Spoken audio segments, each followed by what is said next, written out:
Our next speaker is Keith Emerick. He works for Historic England.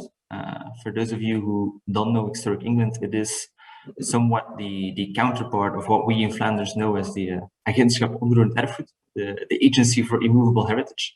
Although, if I'm not mistaken, Historic England is responsible for both cultural and built heritage. Keith himself works as an inspector for ancient monuments in the Yorkshire region, with, among others, the World Heritage location, Fountains Abbey and Studley Royal in this region.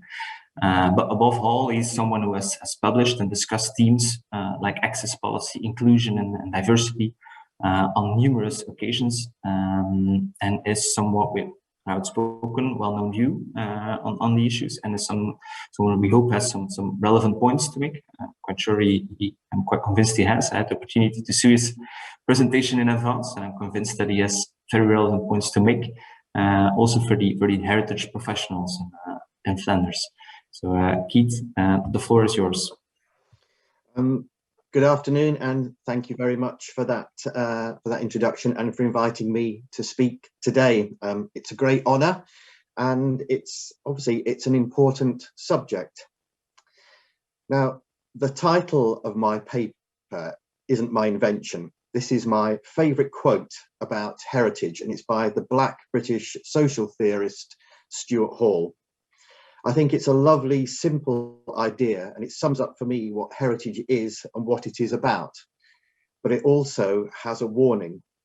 What does it say about us and about society if you can't see yourself in the heritage mirror? I think it means that if you can't see yourself, you do not belong. We're saying that you have no place or stake in society. So the heritage mirror is something that I always quote when I'm talking about inclusion and diversity and equality. As heritage practitioners, we like to think that we do our work for the people, for the nation, that we're involved in telling a national story.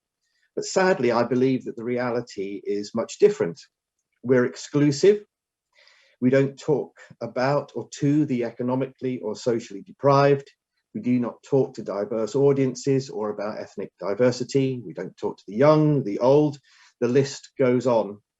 I've often heard the phrase that as a sector, we must do more to talk to hard to reach communities. But again, taking a different view, I would argue that the heritage sector is the hard to reach community. In England, the professional heritage sector really lacks any meaningful social, ethnic, or educational diversity. We're nice people. We are nice people who like nice things, and we want others to like those nice things. We want to talk about heritage, not politics. But we forget that the heritage that was about fabric and national narratives was deeply political. It just didn't look like it at the time. The reality is that we do not have the right language, the right perspective, or the right attitude to talk with large sections of society. And as a consequence, we look intimidating, defensive, exclusive, and worst of all, irrelevant to how life is lived. Now, this isn't all our fault. We have grown up with, been taught, and have continued to develop a particular idea of heritage, one that is based on fabric, age, attribution, and connoisseurship. But for the last 10 or 20 years, there has been a growing doubt that heritage might be something different to what we have been told it is. Heritage as a word conjures up many things: family, identity, memory, being, place, belonging, the nation, the local, quite apart from ruin, historic building, battlefield, public park. And once you start to see heritage as a social and personal debate, rather than the creation of national narratives, it then becomes more obviously political. And it then becomes about not just identity, but the negotiation of identity. It is about privilege, power, assimilation, recognition, valuing, exclusion, and inclusion. And once you accept that heritage is about inclusion, you cannot just have a little bit of inclusion. You have to go the whole way. and this means that you have to change the way you do things. You have to change the fundamentals of practice and philosophy. Now, to some people, this is a frightening concept because it removes the old familiar landmarks, the certainties, and let us be honest, it also removes the power. But what it doesn't do is remove expertise. We just have to think differently about how we use our expertise. And expertise is often the thing that people most worry about, is inclusion saying we are no longer experts, or how can we be experts? I just say we are experts, we just have to use our expertise in a different way. Now, for me, this is exciting. There's nothing quite like thinking about new and different ways to do familiar things, or learning to give up control of a project to a community group. You have no idea where the project might go or what connections people might make. It's the thing about having multiple layers, multiple stories. You don't know what people might be able to create. And I love that about a project. I love to see a group of people suddenly realize that they have control and they can make their own choices.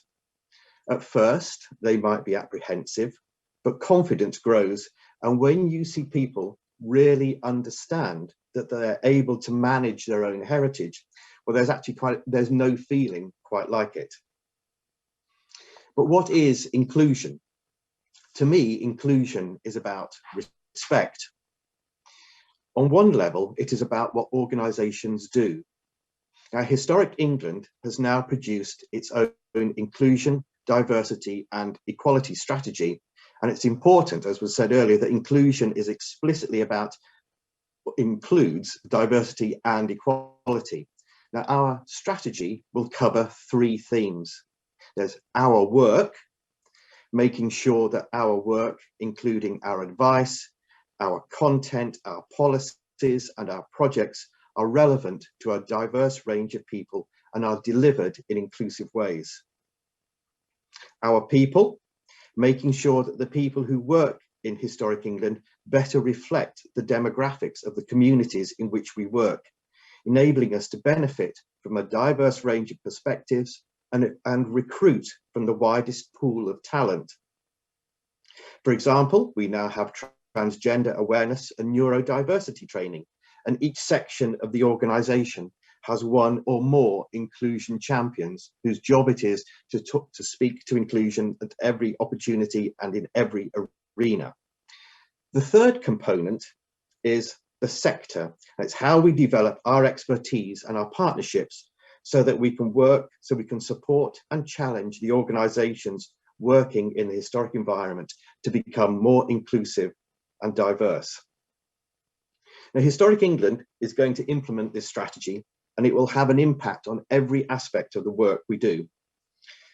But for this to work, the staff have to understand it and they have to deliver it. More often than not, when an institution restructures, the focus is on process and who goes where and who does what job. It is hardly ever the case that a restructure looks at changing the philosophy and the approach. So on another level, inclusion is about what people do, how they do their job, and how they take what they have always done, but now make something different. For example, I'm involved in a major road scheme in Hull on the east side of Yorkshire. And this will include the removal of about 1/3 of the area of an 18th century cemetery. About 16,000 buried individuals will have to be archaeologically removed, studied, and reburied. Traditionally, there would have been newspaper articles, perhaps a TV interview or two, and ultimately an archaeological report, which very few people will read if we're absolutely honest. As a maritime city, Hull has always had a mixed population. It has had a large East European population for many hundreds of years, but now it has large Kurdish, Somali, and Ethiopian communities, amongst others. Hull City Council requires that all projects have to find ways of talking and including these diverse communities, and this will include our road scheme. So how do you talk to the Somali community about 18th century Hull? and why might it matter to them? One approach we're exploring is to use graphic novels as a way of telling the story of the excavation, the archaeology, and the buried community. And as a maritime port, the likelihood is that we will uncover people who are not native to Hull. There will be a story of constant migration and settlement. Now, zines and graphic novels aren't new in archaeological practice. It's just that we're trying to use those tools in a very different way. We would use the graphic novels in addition to the traditional interim reports. Pictures can be better than words, and graphic novels have an appeal to many age groups. Pictures can inspire people to produce their own art or to stimulate their own artistic abilities, to tell stories. So the potential of this approach as a way to engage people is considerable. The archaeologists have found interesting burials and interesting objects buried with individuals and in the cemetery generally. And this could lead to conversations about what was the most precious thing you brought with you? What is the thing you first purchased when you came to Hull? I had a similar project with the Gurkha regiment from Nepal who were working in Yorkshire, and I asked the Gurkhas the very same questions, trying to understand what things were important to them, but perhaps might never survive in the archaeological record. So using the photographs, the pictures to start these conversations is really important. However, you cannot just jump straight into these conversations. You need to find the right people to talk to in the respective communities. You need to understand the cultural opportunities and limitations. And because the heritage in this instance has a high emotional content, because it is a cemetery, you need to think carefully about how people think and feel about the dead, the emotions people might invest in objects and places. You need to be able to develop techniques that are, and this is important in working in diversity and inclusion, you need to develop techniques that are emotionally intelligent, techniques that are about respect. But of course, this sort of approach isn't taught at university, certainly not in England. It is something you have to learn, if you believe in this definition of heritage, on the job. And that can be hard. And you can and probably will make mistakes. I mean, I have, I do, and I probably will continue to make mistakes. But the early archaeologists all make mistakes, but we learn and we improve. Now I'm going to look at three case studies, two very short ones and one longer one, where inclusion, equality and diversity have been key, but also what is important in these cases is how we've brought inclusion, equality and diversity into mainstream day-to-day work. The first one is the Red Tower in York. So this is the Red Tower. It's a 14th century brick-built structure. It's on the city walls. It was largely empty, although sometimes it was used as a store by the local authority. And we were looking for a use for it for some time, and a group came forward who are called Incredible Edible. And they are a group who work across the country, and they believe in using redundant space for planting fruit, vegetables and things like that for everybody to use. So anybody can come along, be part of the process of growing the food, but also then harvesting the food as well. So the Incredible Edible, we're going to use this as their base. But what has happened subsequently is that the kind of austerity period became harder and deeper in York, and a number of food banks were set up. And the Incredible Edible movement wanted to use the building as a food bank and citizens advice centre, which is kind of what we did. And of course, they had to have special permission, consent to do this. And it's a project that I feel kind of very pleased to have been involved with, but I was also surprised at the level of comment there was about how could you use an important historic building as a food bank. And for me, it was a no-brainer. It made a perfect use for the building. And now the building is looked after, it's cared for, and it has a better future. The second case is Operation Nightingale. Now, Operation Nightingale is an umbrella name and project to provide assistance to disabled and post-traumatic stress disabled service and ex-serving forces personnel. The potential of taking part in heritage activities is a well-known tool, and it helps improve mental health and well-being. And it's increasingly seen as a vehicle for social prescribing. So instead of doctors prescribing tablets, a doctor can now suggest that you do 2 weeks on an archaeological excavation. And it works very well with services personnel, because an archaeological excavation is actually quite like being in the forces. You can work on your own, you can work in pairs, you can work in larger groups. And even if you look at the photograph on the left-hand side, the gentleman standing at the left side of the trench is registered blind, and he was ex-Royal Air Force, and he was brought in and he became one of the fines supervisors. And because of this work, he was then able to find proper paid work after the excavation. And we have lots of cases where people who suffer from post-traumatic stress disorder have come along to excavations, been involved in heritage activities, and have just loved them, enjoyed them, and have actually changed their career paths. We've had people who go to conferences, people who deliver papers, people who've gone to university for the first time to do degrees in archaeology. But the bigger case I'm going to talk about is Bootham Crescent in York. This is the home of York City Football Club, and the project is called Sharing Memories, Shaping Place. And there are several videos on YouTube that you can see about this, and it's called Sharing Memories, Shaping Place. If you type that into your browser, you'll be able to find it. There are 6 so far. There will be 10 in total. And what we wanted to do here is that the football ground in York, at Bootham Crescent, is to be sold for a housing development scheme, and the club will move to an out-of-town, rather anonymous-looking new football ground.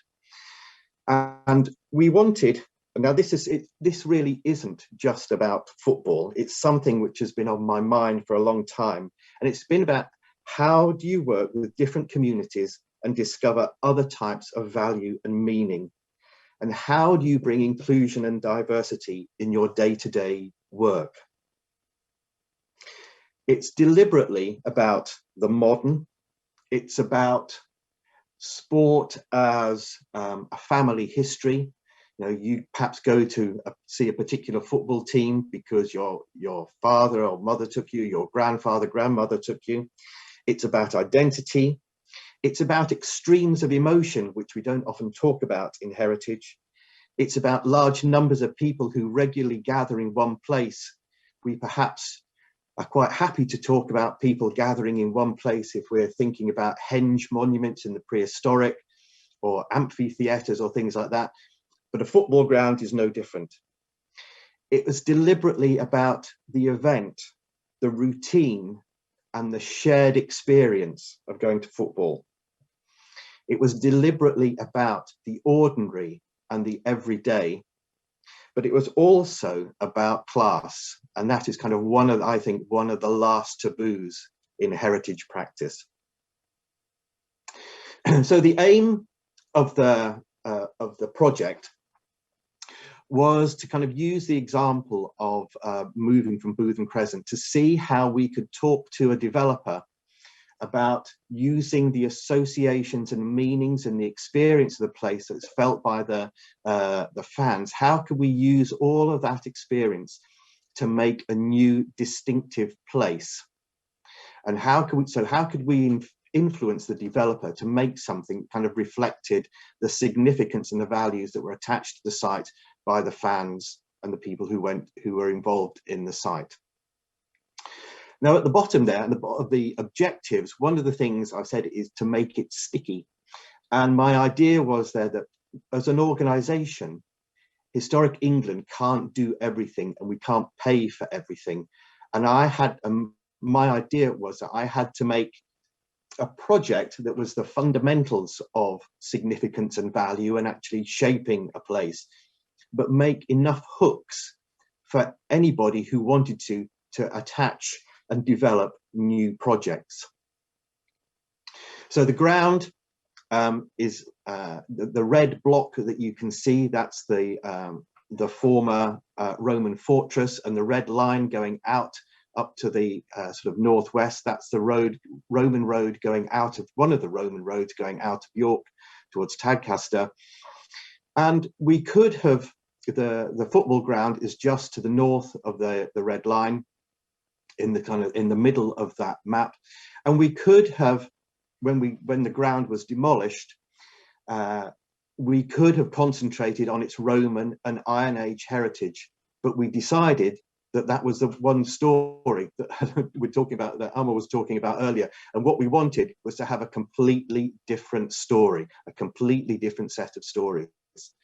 And you can see from the photographs of the ground, of where the ground is located, it is situated amongst terraced housing. It's situated in a very working class industrial part of York. And as you can see, the ground itself is very nondescript, it's very bland, it's very boring, but it has this kind of great associations and sense of meaning. It's been there since 1932, although York City played at another ground before they moved to Bootham Crescent in 1932. And in common with all football grounds and other sports grounds, I mean, people have their ashes scattered there, they have their ashes interred there in caskets and in urns, all of which we've had to recover, or will recover, because that's shortly to happen before the ground can be developed.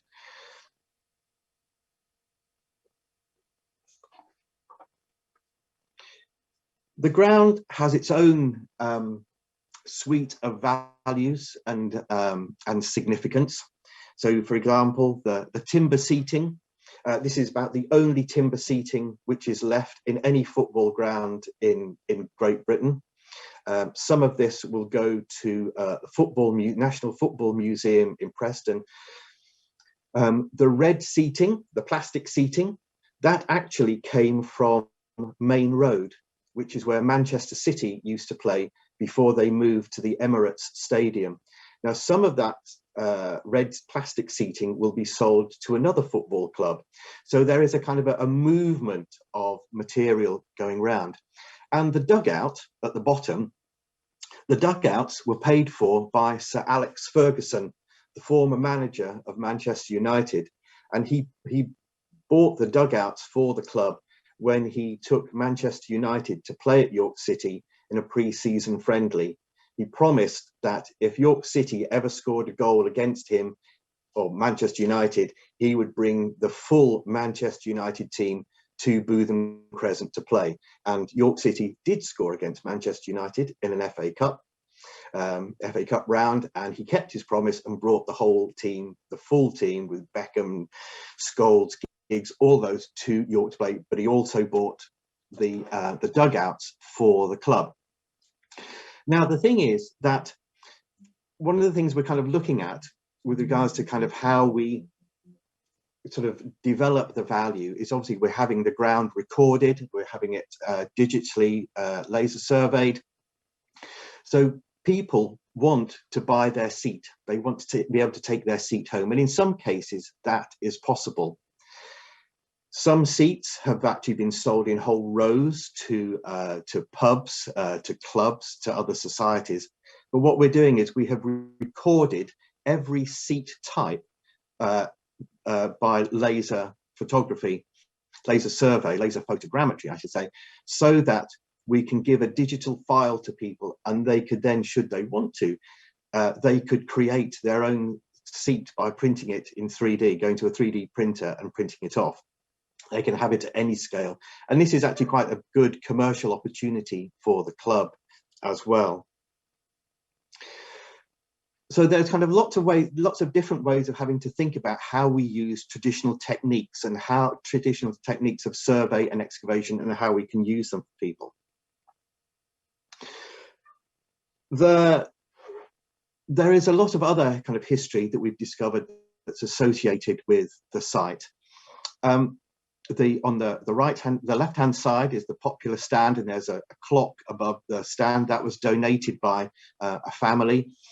That is actually going to be taken from that stand and put in the new ground, which is at just outside the city centre.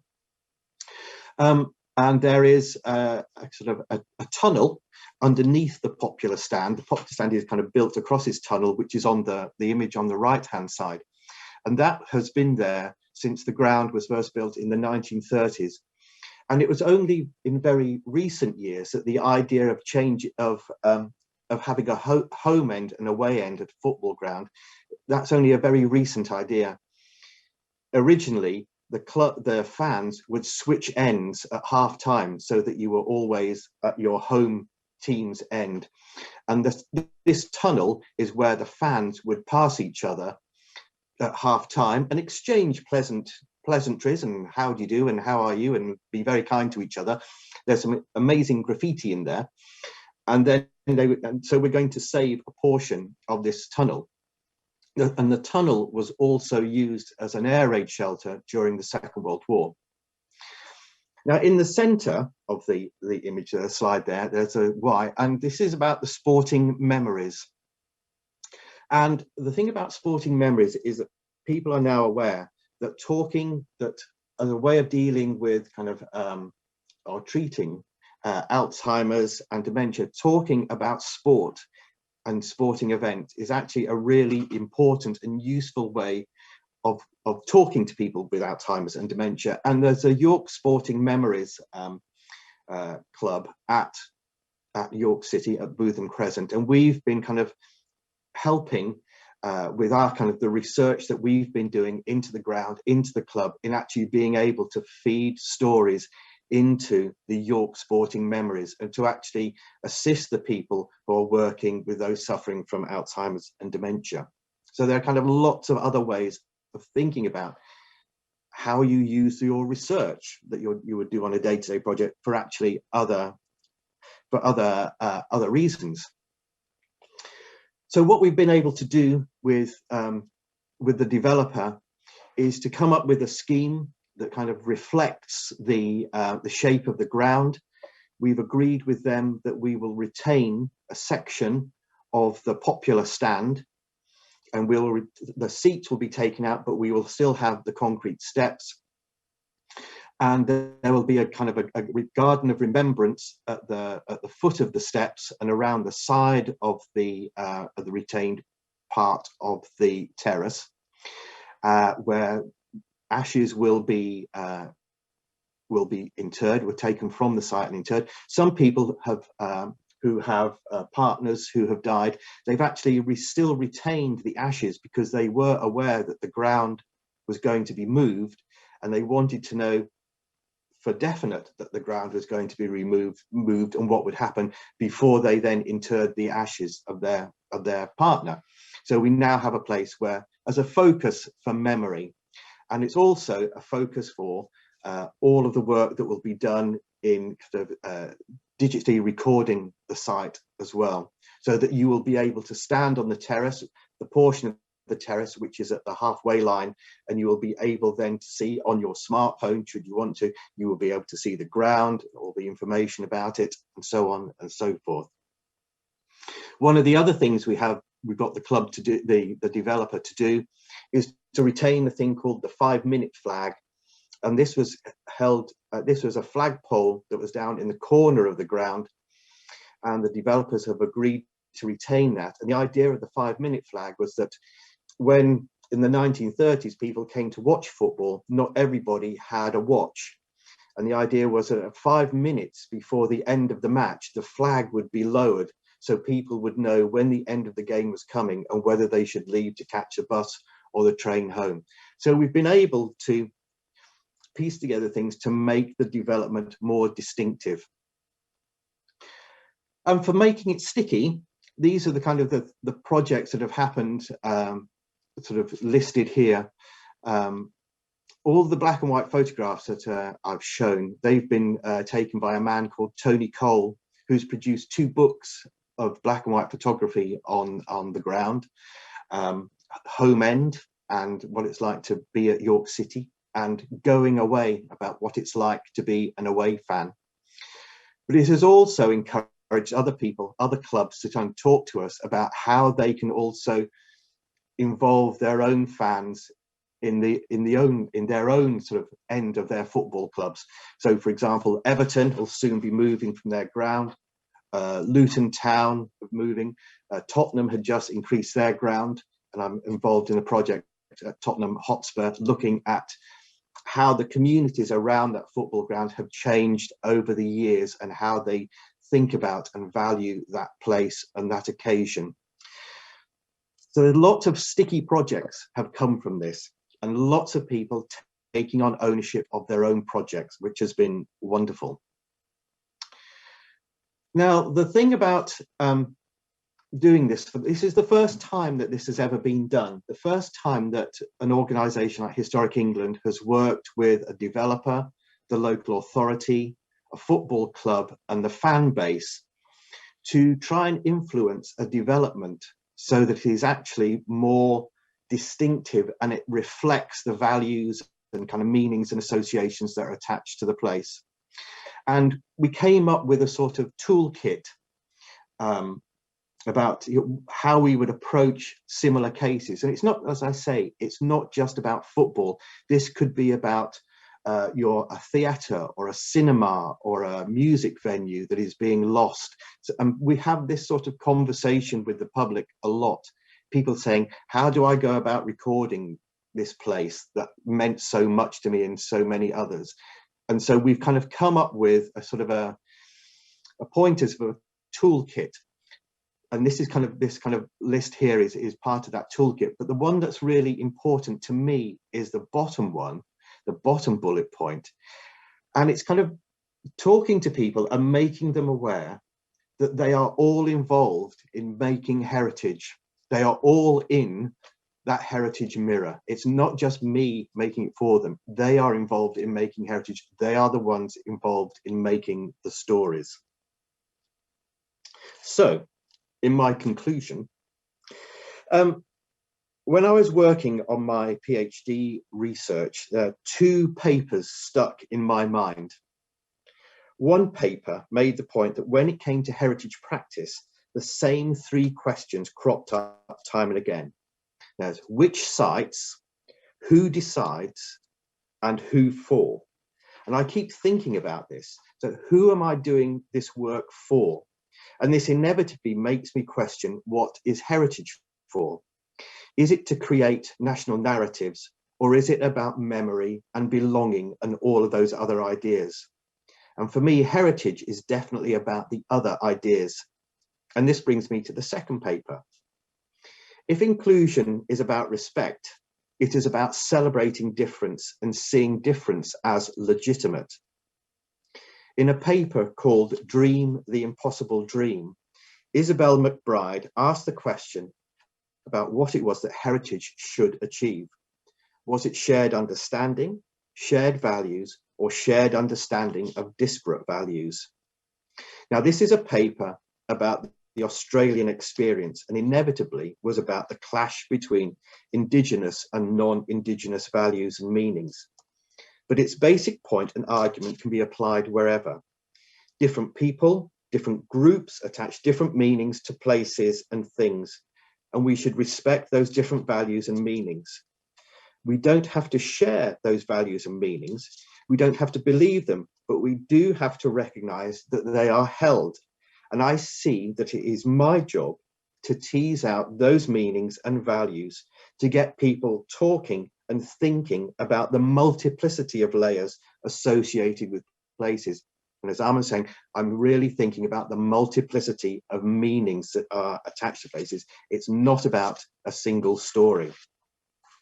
Now, I love this because it means that places remain living, dynamic things, full of meaning and associations. and I want them to keep their dynamism. It's likely that some of those meanings might be in conflict, and it will be unfamiliar and possibly frustrating territory for most heritage managers. But we have to persist and recognise that by being inclusive, we give control to people, and we and they make places live.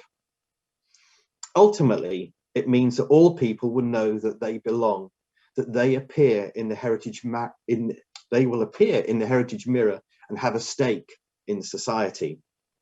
So in conclusion, I'll just make one challenge to you. Think about all you hear today and think about how tomorrow morning you might get up and say, I'm going to do my job differently in a different, more inclusive way. So thank you. Enjoy your conference and dank u wel. Thank you, Keith, for this very nice presentation. I think who are we doing this for is such an important question, but not many people dare to raise it that specifically. So thank you very much for that. Thanks as well for bringing the example of Hull. 10 years ago, I spent about 6 months at the University of Hull. It's a wonderful city. And back at the time, you could really feel that it's, on the one hand, a sort of part of a left behind city in the north of England, industrial decay, etc. But at the same time, an enormous energy and new possibilities. And well, it's wonderful to hear how heritage as well, and approaching heritage can in some way help to reinvent a city and reinvent places, and to give it really back to the people and get everyone involved. Maybe in the line of that, when you talk about participative strategies, at what point do you include them in your diversity and inclusion policy? Working in a participative way, is it on a timeline? Is it very much in the beginning? Is it halfway through? At what point do you think it's most fruitful?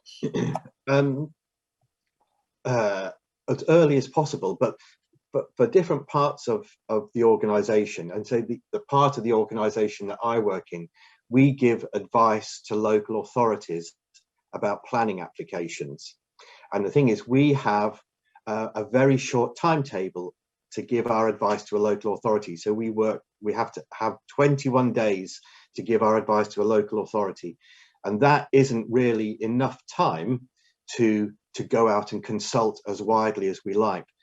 So we do try to ask people to do pre-application discussion, and they come asking them to come to us to tell us about what a proposal might be, or a development proposal might be, and that would give us then the opportunity to start thinking about inclusion and diversity. So we do it from as early on as we can to make it happen. For something like a road scheme in Hull, the road schemes have in England, road schemes have enormous length of time to be discussed and debated and planned, and alternative routes proposed, and that gives us long enough to certainly to start building in outreach and then kind of inclusion and diversity ideas. In Hull at the moment on the A63, but we know that there's a jail, an 18th century jail in a corner of this cemetery. The jail was there before the cemetery, and knowing about that gave us the time to look at the documentary records to see if we could name individual prisoners, to find out what happened to them, and that then gave us the time to find records of those people who were most of whom were transported to Australia and Tasmania. So we were able to collect a huge raft of resources to be able to hand over to the public and say, once we start doing the project, this is all for you to investigate yourself and make of it what you will. We're providing people with the raw material. So as early as you can do it, the better. Okay, thank you. And would you say that if you talk about inclusion policies, etc., at the same time, I think the example of the sports heritage was very interesting as well. I think when we talk about heritage, broader audience, I think usually it's linked to, well, churches, castles, and a more traditional heritage side. Of course, I think you're perfectly right to state the importance of other types of heritage as well, like, for example, sports heritage. Very important places for many people. Did you find some sort of resistance within the heritage sector to go there and to find these kind of places and to really make those into the projects that you spend your time on? We didn't really find we didn't find resistance from the heritage sector. I think the heritage sector really liked it, and they could. And when we talked about, this is a place where lots of people gathered. From 1932, every other week, you had more people gathered there than went to the York races, that went to the theatre, that went to the Minster. So it's a really important kind of social phenomenon. The people who were most surprised, I have to say, were the fans, because they said, but surely you're not interested in this. You are interested in churches and nice porcelain in country houses. You can't be interested in this. And we had to say, yes, we are. We're very interested in this, because it is an important piece of heritage. And the thing that made an impression on me was that these were the people who we wouldn't necessarily talk to about heritage, and that's why I wanted to do the project, to talk to a different community, to involve a different community, and get them to say what they wanted. And everything that happened at York happened because the fan base wanted it. If the fan base weren't interested, then we wouldn't have gone against their wishes. But although they weren't interested in the type of kind of, if you like, authorized heritage, they understood heritage, the ideas of heritage at a fundamental basis. They kind of really understood heritage in their soul, if you like. And that was once they kind of realized that we were taking them seriously, that we thought their views were legitimate and important, then they sort of opened up and talked at length about why the place meant so much to them. And the thing about the professionals, one of the things we were able to say was, if we can understand why people go to the football grounds and how they behave and the experience for the day, can you then think about how people attended the Roman theatres, or how people then attended henges? How does it make the professionals think differently about those sorts of historic spaces and how they were used by large numbers of people? All right. And when you talk about those inclusion strategies, would you say that there are, because in the conference today we have a lot of heritage professionals working day in, day out on the teams, and I think many are interested to go into the direction of really starting from, who are we doing this for? In my experience, when you keep asking questions, I don't think there's someone who's not somehow interested in heritage. I think there's always, if you make it about places, if you make it about emotions, about community, local and community, story. different forms and stories, exactly. Absolutely, It always resonates with everyone if you explain it enough, or if you talk about it enough. But would you say that there are certain techniques that you use, or certain really practical tips that you could give to heritage professionals to say, well, this is something we tried, this is some sort of inclusion policy, this is how we approached certain groups, this is something that could be used in a more general way for heritage professionals? I think the biggest thing to do, well, the most important thing to do, is to listen, and I mean to really listen to people. I mean, I don't know, as a heritage professional, I'm sent on lots of courses about this, that, and the other things, like active listening and things. But to really listen to people, to listen to what they're saying, that's, and sometimes you have to listen for what they're not saying. That's really important. Techniques. I mean, for me, the important thing for me has always been to say about heritage that it's all intangible and it's all contested.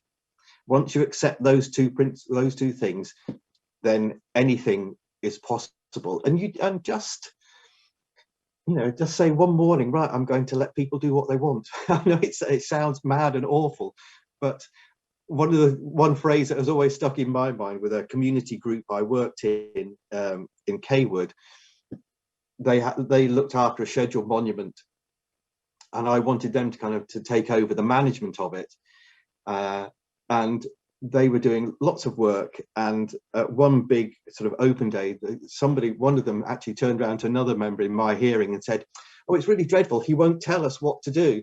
And the other person said, "Yes, well, that's the point. He wants you to actually work out what it is you want to do and how you want to use this space."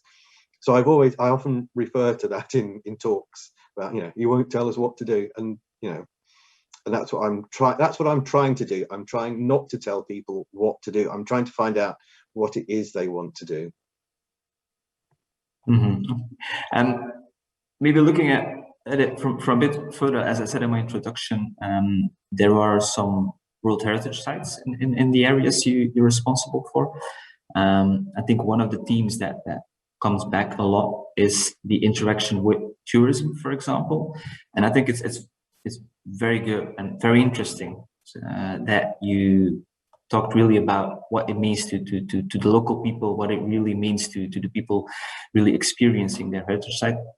From time to time, of course, there can be conflicts or discussions between what a certain heritage location means for residents, what it means for the people who really have living memories of the place on the one hand, and tourists who come to visit the locations. Is that something you've experienced difficulties with in a way to approach this as diversity and inclusion policy? I've noticed, I wouldn't say difficulty, I think I've noticed it evolve. I'm still involved in Fountains Abbey Studley Royal World Heritage Site, and when it became a World Heritage Site, we obviously had to write a World Heritage Management Plan, and that is written every so many years, and each plan has had a different dimension. So the first World Heritage Management Plan was really about setting out the value of the World Heritage Site. The next plan was about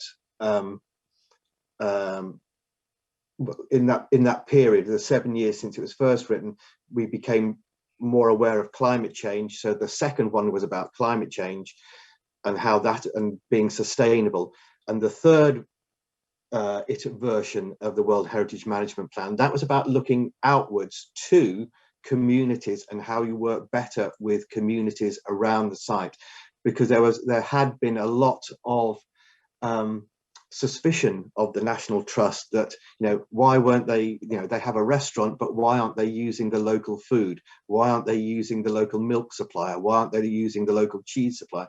So we made it important that we went out and talked to the community, because it is a very agricultural kind of farming community, to get the produce for the site from the locality, to actually build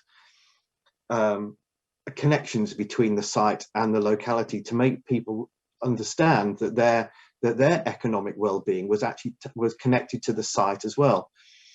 And being a designed landscape, it has lots of different types of landscape in it, and one of the things in the landscape is a Chinese garden. So trying to be more inclusive, and unfortunately the Chinese garden is owned by somebody else. And so what we're doing is trying to find ways that we can show the Chinese garden in the existing garden, but also do things like have one of the Chinese temples, a model of the Chinese temple, kind of actual size, but kind of rebuild it every year on Chinese New Year, to try, to talk to different communities. And it's always been a big problem at Fountains as well. It's in North Yorkshire, but it's actually very close to quite intense urban areas, and it's how do we get people from those urban areas to come to Fountains? How do we tell different stories about Fountains? How do we make those different multi-layered stories available to people, that it's not just about ruins and architecture and 18th century people in wigs. It's actually something, you know, there is a lot there. How do we make those stories more evident and available? Okay, thank you. And maybe if I see one of the questions, maybe going back to the sports heritage. You talked about how the fan base was positive about the project. How did you motivate them? How did you convince them? How did you approach them to look at it from more of a heritage perspective? Well, the fan base, you know, once they realized that we were being serious, the fan base kind of were quite happy in coming forward to tell us their stories, and they used us as a way of talking to the club, because I think all sports fans, they all well, very few exceptions, they all dislike the kind of the managers well, not the managers, but the clubs. The clubs are about performance on the day and going forward. The fans are often thinking about the past and the experience, and so there's kind of two different perspectives there. So the fans were quite happy to use us as a way of talking to the club. The fans were also very impressed that we actually kind of thought that they were important enough for us to make a project about them, and not just one project, but lots of other projects have come out of this. And so we've made 6 videos. There will be 10 in total. There will be a book. There'll be an ebook. You know, all sorts of things about the club. And I say, as soon as they were aware that we were serious, they were happy to come forward and talk to us. But it was that being seen as an honest broker was important for them as well. You know, we were an honest broker who could talk to the club, we could talk to the developer, we could talk to the local authority, and we could, you know, convincingly talk to them about why we thought that ground and the associations were significant, had meaning. And would you say, because you mentioned in your presentation that this is some sort of pilot project, this is elements that were not used or applied before, would you say on a broader scale in the way historic England functions, that it is a general trend in England to go towards this more specific maybe niches of heritage, and go into the direction of really working from stories inclusion to approach it? Is it something general, or is it like a pilot project in the Yorkshire region? It was a pilot project, because it has been a kind of an idea of mine for many years. But as an organisation, we're getting more and more interested in place and placemaking. And so the question arises, how can you use heritage to make a new and distinctive place? How can you give a new place character by using heritage? And so I saw this project as a way of exploring how you use heritage to make a new distinctive place. And so the thing is, if you're involved in placemaking, you have to be involved in talking to and listening to all sorts of people. We're doing a lot of work on high streets at the moment, trying to improve high streets, because they've suffered badly through austerity and they suffered badly through the kind of COVID lockdown. And there's a huge amount of government money going into improving high streets. And by doing that, if you're going to do that, you have to be able to talk to people. You have to be able to communicate with them. You have to be able to listen, and to a whole range of people. And in Yorkshire and the North East, we have, you know, many different communities to consider. So that's why having an inclusion, diversity, and equality strategy is so important. But it's also important that we have examples of how we have been able to listen to people and come up with new approaches to heritage, to what heritage might be and how you can use it today. Thank you, Ed. Don't think there will be a better way to end this presentation than those very fine words, heritage as placemaking for the future. I think it was wonderful to hear from you. Very nice presentation, and thank you very much for your time in this conference.